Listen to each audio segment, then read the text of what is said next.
World economic ফোরামে যারা participate করেছেন তাদের মেজরিটি বলেছে যে আগামী দিনে ইমিডিয়েট টার্মে স্বল্প মেয়াদে পৃথিবীকে সবচেয়ে বেশি ঝুঁকির মধ্যে ফেলছে এই অপতথ্যের বিস্তার। সেটা বাংলাদেশ শুধু না, পৃথিবীর অন্যান্য দেশেও এই ঘটনাগুলি ঘটছে এবং ক্লাইমেট চেঞ্জের যে ঝুঁকি তার চেয়েও বড় ঝুঁকির মধ্যে ফেলছে আসলে অপতথ্যের বিস্তৃতি। এবং এটি কেন ঘটছে? কারণ মিডিয়ার অনেক বিস্তৃতি ঘটে গেছে, আর সোশ্যাল মিডিয়ার বিশেষ করে, এবং যেখানে কোনো ধরনের রেগুলেশন বা কোনো ধরনের নীতিমালার কোনো কিছু না থাকার ফলে এই ঘটনাগুলি ঘটছে। তো বাংলাদেশে মূলধারার গণমাধ্যমের যতটা না সমস্যা আছে, কিছু কিছু ক্ষেত্রে হয়তো কিছু ঘাটতি আছে, কিন্তু সেখানে একটা জবাবদিহিতা এবং একটা নীতিমালা আছে। কিন্তু সামাজিক যোগাযোগ মাধ্যমের তো যেহেতু কোনো নীতিমালা জবাবদিহিতার বিষয়টি নাই, যার ফলে এখানে আরও বেশি অপতথ্যের বিস্তার এবং বিস্তৃতি ঘটছে। সেইখানে আমরা একটা নীতিমালার আওতায় আনার চেষ্টা করছি, একটা কাঠামো তৈরি করার কথা ভাবছি। এবং সেটি ভাবতে যে আমরা কিন্তু অন্যান্য দেশে, ধরেন ইউরোপে এবং স্টাবলিশ মিডিয়ার বাইরে শুধুমাত্র অনলাইন নিউজ পোর্টাল এরকম রেজিস্টার্ড আছে 213টি। তো এই কতগুলি হলো 426।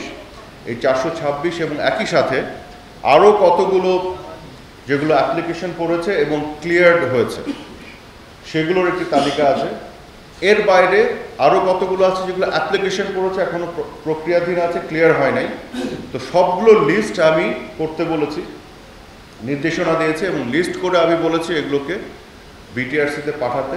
এর বাইরে যতগুলো অনলাইন পোর্টাল, নিউজ পোর্টাল আছে যেগুলো আনরেজিস্টার্ড, নিবন্ধনহীন, সেগুলো সব আপনাদের দাবি ছিল বন্ধ করে দেয়া। এবং অনলাইন নিউজ পোর্টালের যারা যে কমিটি আছে তারাও দাবি করেছে, বিভিন্ন আদার প্রেস ক্লাব থেকে শুরু করে বিভিন্ন সাংবাদিক সমাজের বন্ধুরা দাবি করেছে। তো সেগুলো আমরা সব বন্ধ করে দেব।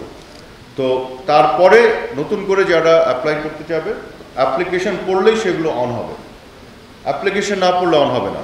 অ্যাপ্লিকেশন পড়লে নিবন্ধন পাওয়ার আগ পর্যন্ত অন থাকবে, কারণ তাকে তো চলতে হবে, দেখতে হবে জিনিসটা কেমন হচ্ছে।